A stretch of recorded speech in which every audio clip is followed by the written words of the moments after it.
Hello and welcome back to the channel.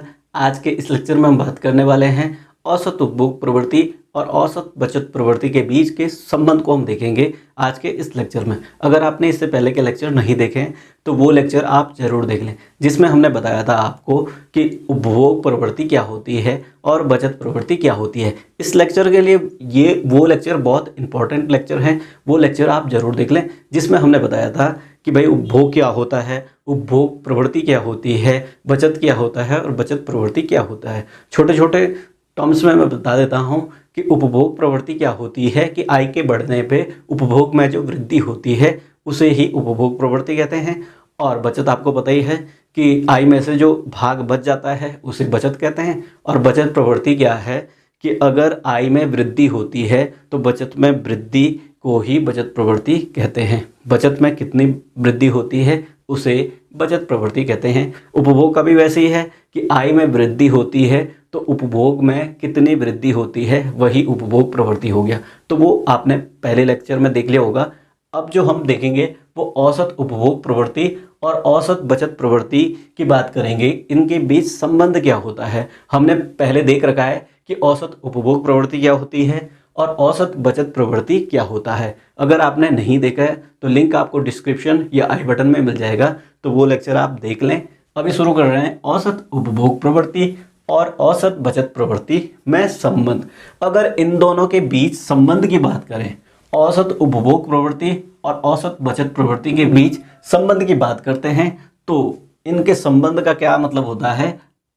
A P C औसत उपभोग प्रवृत्ति और औसत बचत प्रवृत्ति का योग हमेशा क्या होता है, इकाई या एक के बराबर। ये क्या है इसके बीच संबंध, क्या कि औसत उपभोग प्रवृत्ति और औसत बचत प्रवृत्ति का योग हमेशा किसके बराबर होगा, इकाई के बराबर यानी एक के बराबर होता है।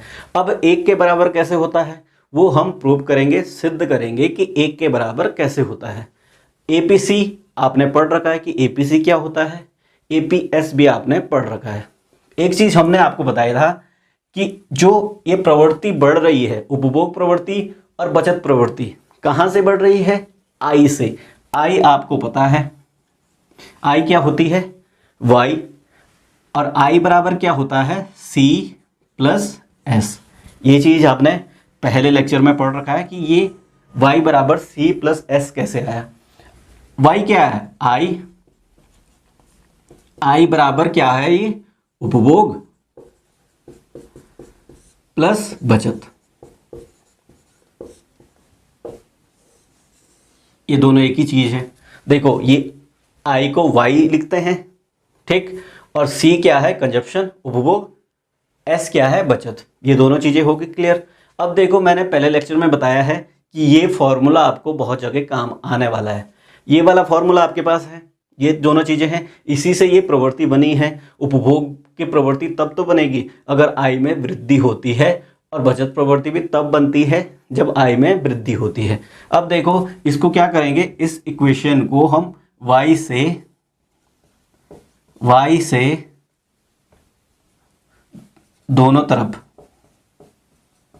दोनों ओर भाग देने पर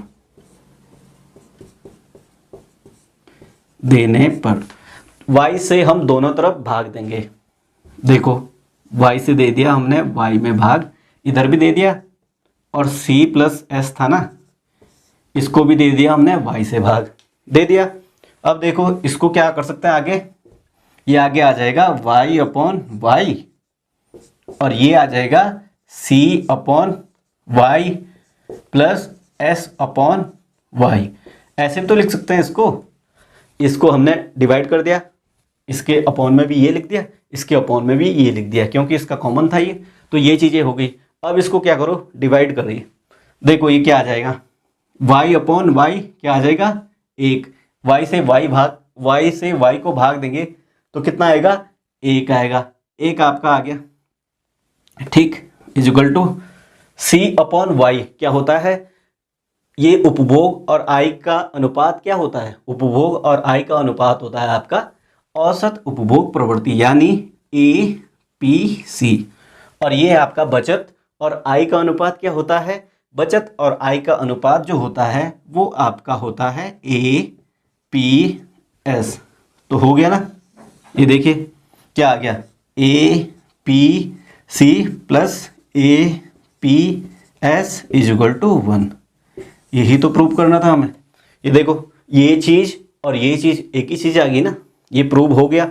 देखो, और इसको आप मतलब किताबों में आपने देखा होगा, इसको इधर उधर कर लो तो वो भी हो जाएगा। जैसे देखो APC इज इक्वल टू क्या आ जाएगा, APC यही रहने दो, इसको उधर ले जाओ तो 1 माइनस APS, ये भी आप लिख सकते हो, ठीक।